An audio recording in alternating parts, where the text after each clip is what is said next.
D company का सरदार और underworld don Dawood Ibrahim के खिलाफ नेशनल और इंटरनेशनल लेवल पर कई इनाम घोषित हैं। दाऊद इब्राहिम, जिसकी कभी अपराध की दुनिया में धाक थी, और वो कैसे कांस्टेबल का बेटा आतंक का सरगना बना। 26 दिसंबर 1955 को महाराष्ट्र के रत्नागिरी जिले में दाऊद इब्राहिम का जन्म हुआ। दाऊद के माता पिता ने उसका नाम दाऊद इब्राहिम कास्कर रखा। उसके पिता का नाम इब्राहिम अली कास्कर था, जो मुंबई पुलिस के क्राइम ब्रांच में बतौर कांस्टेबल का काम करते थे।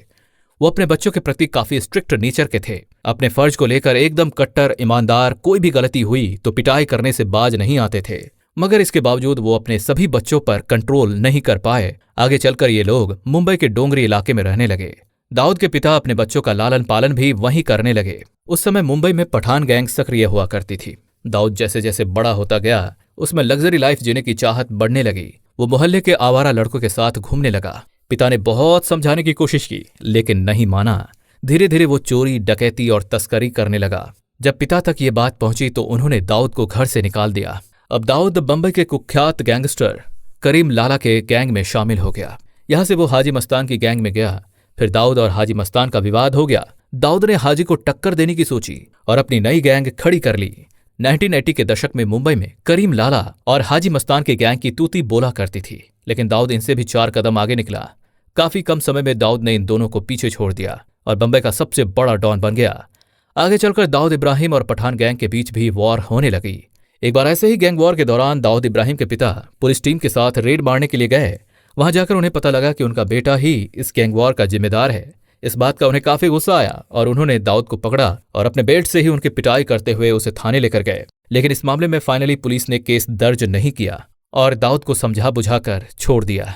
अपने स्कूल के जमाने में ही दाऊद इब्राहिम झगड़ा करने के लिए जाना जाता था। यहां तक कि उसने स्कूल में भी अपनी एक गैंग बना ली थी। आगे चलकर दाऊद ने जुर्म की दुनिया में उस समय खालिद पहलवान को अपना उस्ताद बनाया और खालिद ने ही दाऊद को चाकू चलाना, क्राइम की दुनिया में जुर्म करना, पुलिस और दुश्मनों से बचना और दुश्मनों को कंट्रोल करना सिखाया। आगे चलकर दाऊद इब्राहिम इतना माहिर हो गया कि वो खालिद पहलवान के भी दायरे से बाहर चला गया। यूं तो दाऊद ने अपना पहला जुर्म साल 1974 में किया, लेकिन दाऊद ने अंडरवर्ल्ड में सीधे सीधे पठान गैंग से टक्कर ली। उसने अकेले ही इन तीनों को चुनौती देते हुए अंडरवर्ल्ड में अपना सिक्का चलाने की कोशिश की। 80 के दशक में वो बड़ी तेजी से उभर कर सामने आया। उस समय मुंबई पुलिस दाऊद इब्राहिम के छोटे मोटे जुर्म को नजरअंदाज करती थी, पर दाऊद इब्राहिम ने पुलिस के इस रवैये का जबरदस्त फायदा उठाया और अपने दुश्मनों को खत्म करके उनके धंधों को कंट्रोल करके वो ज्यादा ताकतवर बनता चला गया। अब दाऊद मुंबई के कंट्रोल से बाहर हो गया। आपको बता दें कि जब तक मुंबई अंडरवर्ल्ड पर हाजी मस्तान का कंट्रोल था, तब तक उसने जुर्म तो किया, लेकिन कुछ उसूलों के साथ। वो केवल विदेशी माल की तस्करी या फिर सोने की तस्करी का काम किया करता था। खून खराबे से दूर रहना और आपस में कभी किसी के परिवार पर हमला ना करना भी उसका उसूल था। मगर जैसे ही उसे अपने वर्चस्व बढ़ाने का मौका मिला, उसने इन सब उसूलों को तोड़कर जुर्म करना शुरू कर दिया और नतीजा ये हुआ कि सड़कों पर गैंग वॉर होने लगे, गोलियां चलने लगी, खून खराबा होने लगा, यहां तक कि परिवार पर भी हमले होने लगे। इन्हीं हमलों का शिकार दाऊद इब्राहिम का भाई साबिर कास्कर भी हुआ। दरअसल जब दाऊद इब्राहिम का बड़ा भाई जिंदा था, दाऊद अपने बड़े भाई के पीछे पीछे चलता था और गैंग को साबिर कास्कर ही लीड करता था। इसलिए दुश्मनों ने साबिर को ही निपटा दिया, लेकिन इस घटना ने दाऊद को और भी ज्यादा खतरनाक बना दिया।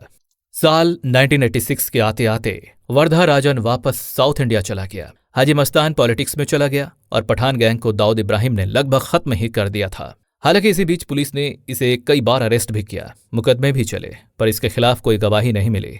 इसके चलते इसे छोड़ दिया गया। दाऊद इब्राहिम ने अवैध धंधे, तस्करी, किडनैपिंग, फिरौती जैसे कई संगीन जुर्म किए, बेशुमार पैसा कमाया। होटल, शॉपिंग मॉल्स जैसे कई बिजनेस में उसने काफी पैसा इन्वेस्ट किया, लेकिन बढ़ते बढ़ते खून खराबे और सड़कों पर होती गैंग वॉर के चलते मुंबई पुलिस पर सवाल उठने लगे और सिचुएशंस बिगड़ने लगी। तब पुलिस ने अपराधियों पर कंट्रोल करना शुरू किया। एनकाउंटर्स होने लगे। आगे चलकर दाऊद इब्राहिम ने अपने लिए खतरे को समझते हुए और साल 1993 के मुंबई बम धमाकों में दाऊद इब्राहिम मुख्य आरोपी होने के चलते उसने हिंदुस्तान को छोड़ा और दुबई भाग गया। मगर भारत को छोड़ने के बाद दाऊद इब्राहिम और भी ज्यादा ताकतवर हो गया और उसने अपने डी कंपनी को वहीं से ऑपरेट करने लगा। पठान गैंग और दूसरे लोगों से लड़ने के दौरान ही उसने मुंबई में इतनी धाक बना ली थी कि उसके एक इशारे पर उसके लड़के किसी का भी काम तमाम करने को तैयार थे। किसी व्यक्ति का कहाँ इस्तेमाल करना है, इस बात का वो अच्छी तरह से जानता था और यही वजह थी कि वो अपने दुश्मनों को या तो आपस में लड़वा कर मार देता था या फिर मुखबरी करके पुलिस की गोली का शिकार बनवा देता था। एक एक कर उसने हर उस आवाज को दूसरी दुनिया में पहुंचा दिया जो उसके खिलाफ उठ सकती थी या उठ रही थी। एक्सटॉर्शन, स्मगलिंग जैसे तमाम धंधे वो अच्छा खासा कर रहा था और अच्छा खासा पैसा भी कमा रहा था। दाऊद इब्राहिम के साथ एक और चीज हमेशा पॉजिटिव रही कि उसने करप्ट पुलिस और पॉलिटिक्स का अपने मकसद के लिए काफी होशियारी से इस्तेमाल किया। वैसे दाऊद इब्राहिम ने बॉलीवुड के जरिए भी अच्छा खासा पैसा कमाया। प्रोड्यूसर्स को धमकाकर उनसे पैसा निकालता था।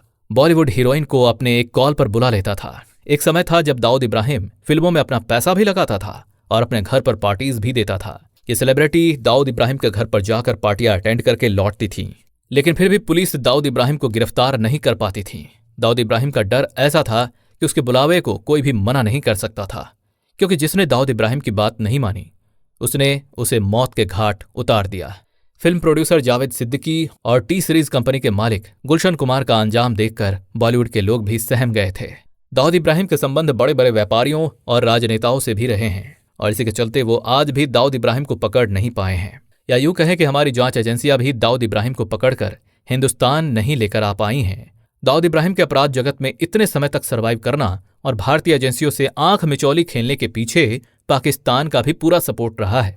वहां की एजेंसियां ISI के डायरेक्शन और संरक्षण में दाऊद इब्राहिम की डी कंपनी कॉरपोरेट वर्ल्ड की तरह ऑपरेट करती हैं। फिलहाल वो पाकिस्तान के कराची शहर में है और उसे अंतर्राष्ट्रीय स्तर पर आतंकवादी घोषित किया जा चुका है, लेकिन फिर भी उसे अब तक पकड़कर भारत में नहीं लाया जा सका है। आपको क्या लगता है, जिस तरीके से ओसामा बिन लादेन को अमेरिका ने ठिकाने लगाया, कुछ ऐसा ही हाल इसके साथ भी होना चाहिए? अपना जवाब कमेंट्स में जरूर दें। तो आज की वीडियो में बस इतना ही। मिलते हैं एक और नए वीडियो में, तब तक के लिए धन्यवाद।